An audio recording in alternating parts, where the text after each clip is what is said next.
सभी स्टूडेंट को good morning. फिर से नए वीडियो में स्वागत है। दोस्तों स्क्रीन पर देख ही रहे हम लोग किस टॉपिक पर बातचीत करने वाले हैं। तो चलिए बिना समय गवाए वीडियो को स्टार्ट कर लेते हैं। और आज के डेट में न्यू वैकेंसी पुराने वैकेंसी की रिगार्डिंग जो अपडेट निकल के आई है, इस वीडियो में सारी जानकारी वन बाय वन करके डिटेल्स में बताने वाले हैं।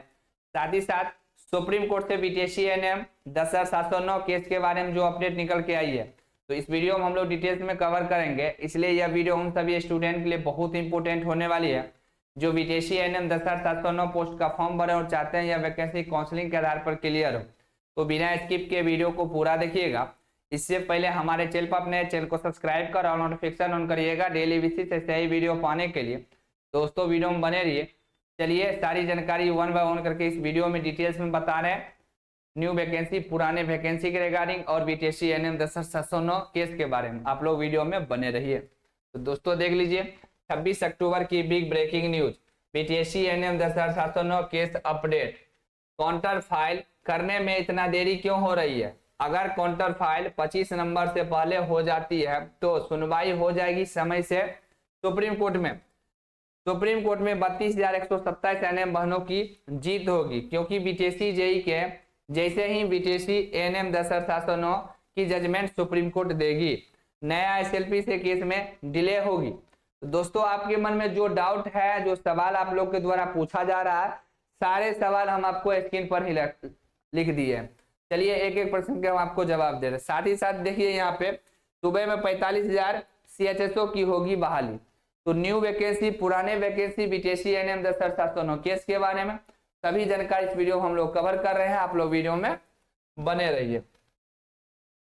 तो पहला सवाल आप लोग के द्वारा पूछा गया है, देख लीजिए, ठीक है। तो काउंटर फाइल करने में इतना देरी क्यों हो रही है, तो इस पे हम आपको क्लियर कर बता दिए। जो सिर्फ और सिर्फ बाबू ने भैया सबसे बड़ा रुपया, पैसा के कारण ही जो है ना इतना डिले हो रही है काउंटर फाइल करने में। अगर 25 नंबर से पहले काउंटर फाइल हो जाती है तो समय से सुनवाई हो जाएगी।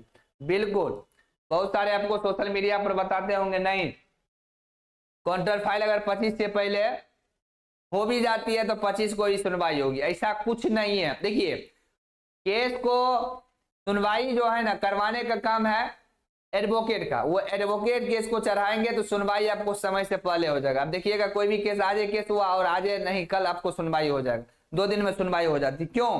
क्योंकि वह जो है ना एडवोकेट केस को चढ़ाते हैं, तो वो एडवोकेट पर निर्भर करता है, अर्जी करता है। इससे पहले भी हम आपको वीडियो में बताए थे अगर एक सप्ताह में काउंटर फाइल हो जाती है तो एक सप्ताह में हम लोग को जो है रजिस्ट्रार साहब की यहाँ सुनवाई हो गया, फाइनल सुनवाई के लिए जज साहब के टेबल पर केस चला जाएगा, जज साहब के पास केस ट्रांसफर हो जाएगा। ये हम पहले भी बताए और अभी भी हम आपको बता रहे। अगर समय से पहले काउंटर फाइल होगी तो समय से पहले जो है ना रजिस्ट्रार साहब के यहाँ सुनवाई होके फाइनल सुनवाई है तो जज साहब के टेबल पर ट्रांसफर हो जाएगी केस, समझे। तो बहुत सारे लोगों को जो है ना थोड़ा सा नॉलेज की कमी है तो वो आपको ये बता रहे नहीं समय से पहले भी काउंटर फाइल हो जाएगी तो 25 नंबर को ही सुनवाई होगी, ऐसा कुछ नहीं है, ठीक है। ऐसा अगर कोई बता रहा है तो उसको कहिए बाबू थोड़ा सा नॉलेज ले लो, उसके बाद ही बताना। समझ में आ गया ये? चलिए अगला देखिए, सुप्रीम कोर्ट में 32,127 एएनएम बहनों की जीत होगी, क्योंकि बीटीएससी जेई जैसे ही बीटीएससी एएनएम 10,709 की जजमेंट सुप्रीम कोर्ट से देगी। ये बात तो है।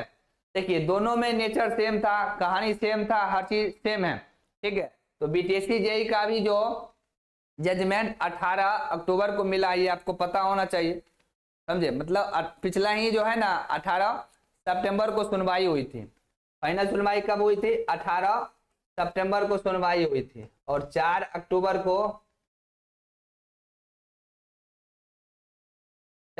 को फाइनल जजमेंट मिला।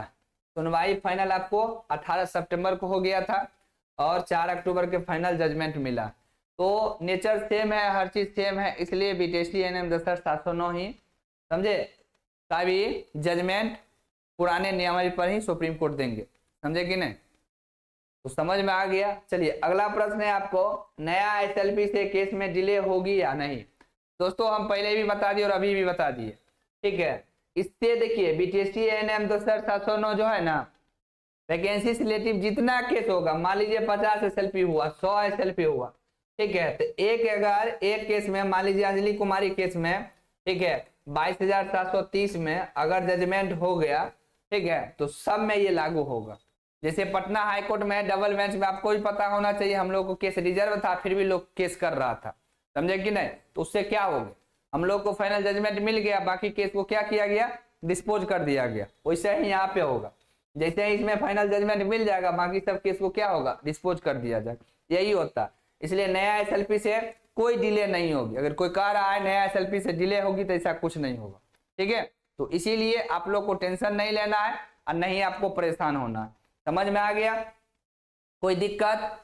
तो ये हम आपको समझा दिए, जो काउंटर फाइल समय से पहले होगा तो समय से पहले सुनवाई भी होगी, ऐसा नहीं होगी। ये तो एडवोकेट साहब पे निर्भर करते हैं। एडवोकेट साहब जो है चाहेंगे तो केस के 1 सप्ताह के अंदर भी सुनवाई होगी, और फाइनल सुनवाई है तो जज साहब के टेबल पर केस ट्रांसफर हो जाएगा, ठीक है। और उसके बाद जज साहब अपने अकॉर्डिंग आपको समय देंगे और उसके बाद फाइनल केस की सुनवाई होगी। ऐसा नहीं है जो लोग बता रहे हैं, नहीं, अगर काउंटर फाइल समय से पहले भी हो जाती है तो 25 नंबर को ही सुनवाई होगी, ऐसा कुछ नहीं। समझ में आ गया? ये तो समझा दिए बीटीएससी जेई केस के में जो जजमेंट आया वैसे ही बीटीएससी एनएम 10,709 में ही जजमेंट आएगा। और नए एसएलपी से क्या होगा ये भी हम आपको बता दिए, कोई फर्क केस पर नहीं पड़ेगा। अब जो न्यू वैकेंसी जो आई है उसके बारे में हम लोग थोड़ा सा बात कर लेते हैं।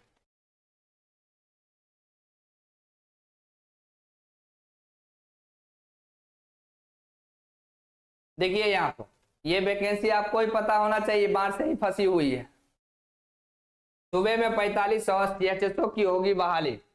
हेल्थ सब सेंटर और हेल्थ वेलनेस सेंटर में 4500 कम्युनिटी हेल्थ ऑफिसर CHSO बहाली की प्रक्रिया अगले माह नवंबर से शुरू होगी। राज्य में 4 विधानसभा क्षेत्र में उपचुनाव के कारण आचार संहिता है। ऐसे में स्वास्थ्य विभाग CHSO बहाली की वैकेंसी जारी करने के लिए चुनाव आयोग से अनुमति लेगा। मुख्य सचिव के माध्यम से चुनाव आयोग से अनुमति लेने संबंधी आग्रह पत्र भेजने की तैयारी है। स्वास्थ्य विभाग के अधिकारियों को उम्मीद है कि चुनाव आयोग से अनुमति मिल जाएगी और नवंबर में वैकेंसी जारी कर दी जाएगी। दरअसल CHSO की बहाली पिछले 8 माह से अलग अलग कारणों से अटकी हुई है। सबसे पहले मार्च में वैकेंसी जारी हुई थी। सामान्य कोटि में रिक्त नहीं होने के कारण हंगामा होने पर वैकेंसी स्थगित की गई। बाद में आरक्षण कोटा 50 से बढ़ाकर 65% के मामले में ये वैकेंसी अटकी है। राज्य सरकार के नीतिगत निर्णय के आधार पर अब 50% आरक्षण के आधार पर ही वैकेंसी जारी होगी। बीएससी नर्सिंग पास अभ्यर्थियों से राज्य स्वास्थ्य समिति आवेदन लेगा। संविदा कॉन्ट्रैक्ट के आधार पर नियुक्ति होगी। प्रतिमाह 32,000 वेतन और 8,000 रुपये इंसेंटिव सहित 40,000 रुपये मिलेंगे। समझे कि नहीं? उसके बाद आगे देखिए, आवेदकों की अधिकतम उम्र सीमा आपको दिया है 42 से 43 वर्ष तक, ठीक है। आवेदन करने वालों की न्यूनतम आयु 21 वर्ष होगी। अधिकतम उम्र सीमा अलग अलग कोटि के लिए अलग अलग होगी। अनारक्षित और आर्थिक रूप से कमजोर वर्ग के लिए अधिकतम उम्र 42 होगी। अनारक्षित और आर्थिक रूप से कमजोर वर्ग की महिलाओं के लिए 45 वर्ष होगी। पिछड़ा और अति पिछड़ा वर्ग की महिलाओं और पुरुष के लिए 45 वर्ष अधिकतम उम्र होगी। अनुसूचित जाति और अनुसूचित जनजाति वर्ग के अभ्यर्थियों के लिए अधिकतम उम्र सीमा 45 वर्ष होगी। दिव्यांग अभ्यर्थियों को उम्र सीमा में अधिकतम 10 वर्ष की छूट का प्रावधान होगा। स्वास्थ्य विभाग से जुड़े कर्मियों को भी आवेदन में 5 वर्ष तक की छूट मिलेगी।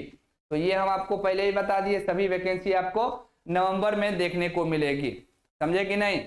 और कल भी हम आपको वीडियो बनाए थे, उसमें भी हम आपको क्लियर कर दिए थे, जो ANM GNM फार्मासिस्ट, उसके बाद आपको X ray lab technician OT CHSO, हर एक वैकेंसी के बारे में हम आपको क्लियर करके बताए थे। सभी आपको छठ पूजा बाद जो है ऑनलाइन आवेदन चालू हो जाएगी।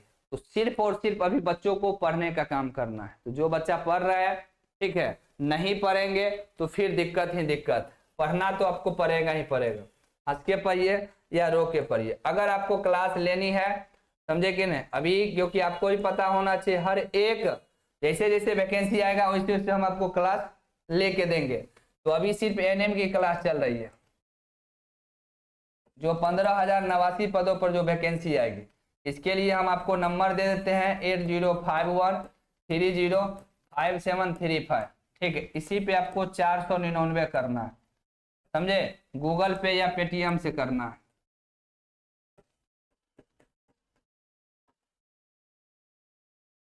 समझे कि नहीं? जिनको भी क्लास लेना है फटाफट ले लीजिए। टोटल अभी हम आपको 800 जो है ना 800 क्वेश्चन हम आपको करा दिए। समझे, इसका पीडीएफ अभी आपको मिल जाएगा, जैसे ही आप क्लास लेंगे इसका पीडीएफ आपको मिल जाएगा। तो अभी 15,089 पदों के लिए लगभग हम आपको 4,000 से लेके 4500 प्रश्न पढ़ाने वाले। कितना? 4,000 से लेके 4500 प्रश्न हम आपको पढ़ाने वाले। ठीक है, इसमें आपको 499 ही लगेगा। अगर हो सकता है मान लीजिए वैकेंसी जारी हुई, हो सकता है अगर सिलेबस चेंज हो गया तो फिर भी 499 भी पढ़ाएंगे। समझे, बहुत सारे लोग उस समय कहेंगे नहीं सिलेबस अब चेंज हो गया, पेमेंट अब अलग से लगेगा। ऐसा कुछ नहीं है, मेरे पास बस एक बार कर दिए उसी में हम आपको पढ़ाएंगे। इसलिए फटाफट बैच ले लीजिए और पढ़ना स्टार्ट कर दीजिए। 12 बजे आपको दिन में जुड़ना है, यूट्यूब पर लाइव क्लास चलती है, और नाइट में आपको 9 बजे जुड़ना है। ठीक है, दोनों में लाइव क्लास चलती है यूट्यूब पर। ठीक है, प्रश्न पूछने की आजादी है, प्रश्न पूछ सकते हैं। तो चलिए 12 बजे लाइव आना सभी स्टूडेंट नहीं भूलेंगे। जो भी आज के डेट में अपडेट निकल के आई है, न्यू वैकेंसी, पुराने वैकेंसी और बीटीसी एएनएम के बारे में पूरी जानकारी इस वीडियो में बता दी है। तो जो भी स्टूडेंट चैनल पर नए हैं, चैनल को सब्सक्राइब कर और नोटिफिकेशन पर शेयर कीजिए, और वीडियो को ज्यादा से ज्यादा अपने दोस्तों को भी शेयर कीजिए। जैसे ही 12 बजे लाइव आएंगे आपके पास नोटिफिकेशन पहुंच जाएगा। Thank you.